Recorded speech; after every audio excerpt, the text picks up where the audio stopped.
The name Amenemhet means Amen is the head. Besides Pharaoh Amenemhet and biblical Abraham living in the same place at the same time, is there any other evidence connecting biblical Abraham to Pharaoh Amenemhet I? According to Egyptian history, Pharaoh Amenemhet I was not of royal blood, and his family origin is unknown. Egyptology experts believe he seized the throne of Egypt after murdering Pharaoh Mentuhotep. In 1818, Antonio Lobolo made a revolutionary discovery that identified the biblical Abraham as an Egyptian pharaoh. During Lobolo's excavations in the Egyptian Valley of the Kings, he exhumed 11 Egyptian mummies along with rolls of papyri inscribed with hieroglyphic writings and drawings. One of those drawings was interpreted by Mormon Joseph Smith and his Egyptologists as Abraham sitting on the pharaoh's throne. Abraham's name was also deciphered on a roll of papyrus.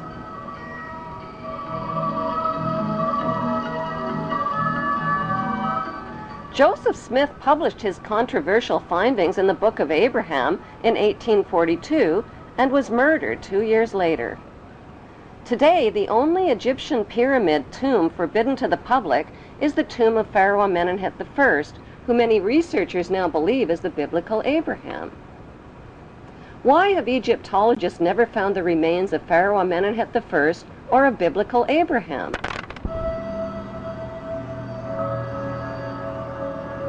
The best explanation is that their common remains are concealed inside the famous Ark of the Covenant. The Hollywood movie Raiders of the Lost Ark was about the search for the lost Ark of the Covenant. According to the Bible story, the tablets of the 10 Commandments given to Moses by God were stored inside the Ark.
Egyptian artifacts tell the true story about what's really inside the Ark of the Covenant. The Ark of the Covenant is, in fact, an Egyptian canopic chest, where the dried organs of royal kings and pharaohs were stored, not the 10 Commandments.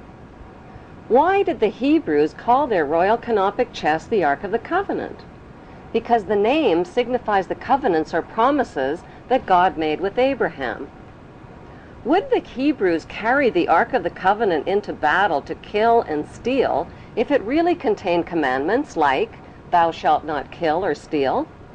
The best explanation is that the Ark contained the remains of their ancestral leader who led them into battle. Biblical Hebrew rulers like King Solomon broke all of the commandments, just like today's rulers who make and break laws and commandments to exploit the obedient masses. The evidence shows that the ancestral patriarch of the Hebrew Jews is Amenemhet I, and that his biblical name is Abraham. Since Pharaoh Amenemhet worshipped the god Amen, are Amen and the biblical God the same God? Michelangelo's Vatican painting of God depicts God as an angry, bearded white man.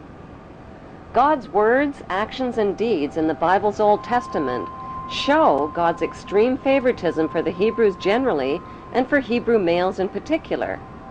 By today's standards, that behavior is considered both racist and sexist. God admits to being a jealous God who approves of ritual human and animal sacrifice as proof that he is obeyed and worshipped above all other gods. He terrorizes, punishes, and kills the enemies of the Hebrews.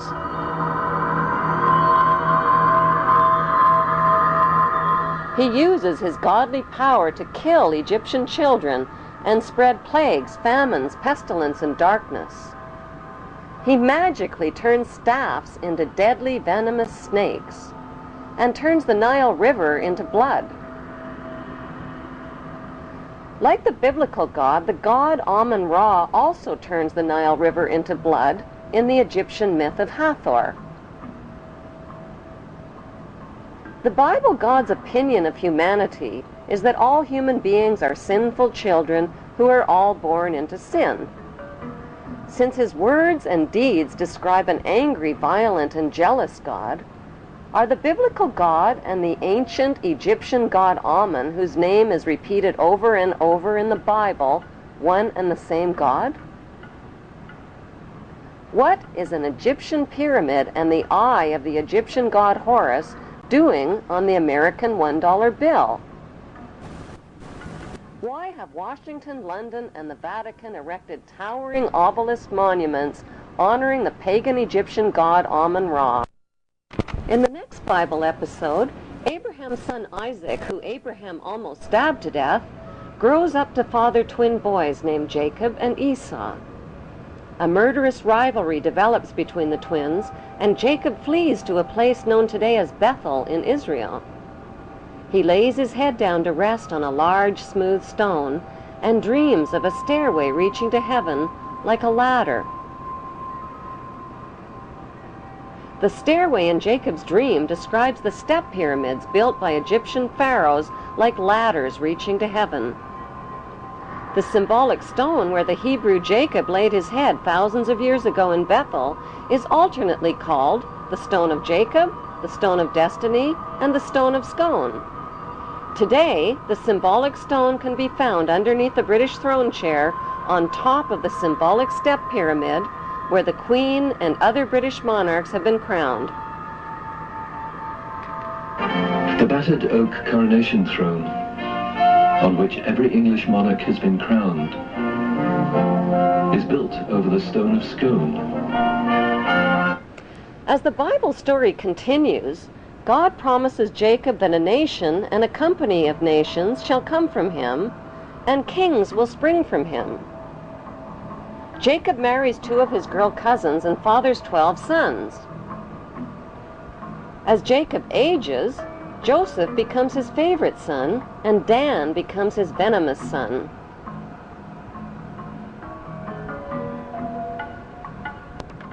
Jacob eventually takes his sons and his Hebrew clan and migrates from Canaan into Egypt.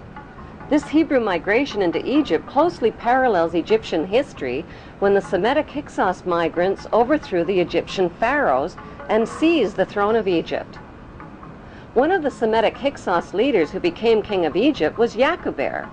Since Yacuber is the Aramean name for Jacob, Egyptology experts interpret this as factual evidence that the biblical Jacob and the Hyksos king Yacuber were one and the same.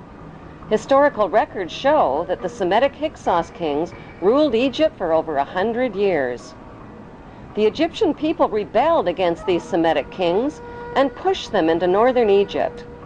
By 1500 BC, a peace agreement was reached between the Egyptians and the Semitic Hyksos, which allowed the Hyksos people to leave Egypt peaceably and move to Palestine and Jerusalem in the Egyptian-controlled land of Canaan. Their gradual and peaceful migration closely matches the Bible story of the Semitic Hebrew exodus from Egypt into Canaan in 1447 BC. According to the Bible story, when the Hebrews arrived in Canaan, they renamed it Israel and divided the land up into 12 tribal states, which they named after the sons of Jacob. Jacob's favorite son Joseph stayed behind in Egypt. Joseph hid his Hebrew identity by marrying an Egyptian wife and changing his name to the Egyptian name Zaphanath-Paneah, which means he who can reveal secrets. According to the Bible, Joseph ruled Egypt as the Pharaoh's top vizier and bought up all the private land in Egypt from the starving people. Then he taxed them out of 1/5 of their income.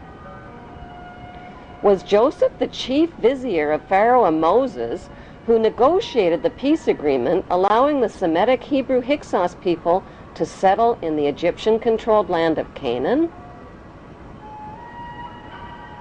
The Hebrew connection to the Egyptian pharaohs is further revealed in the biblical story of Moses. Many years ago, in a land called Egypt,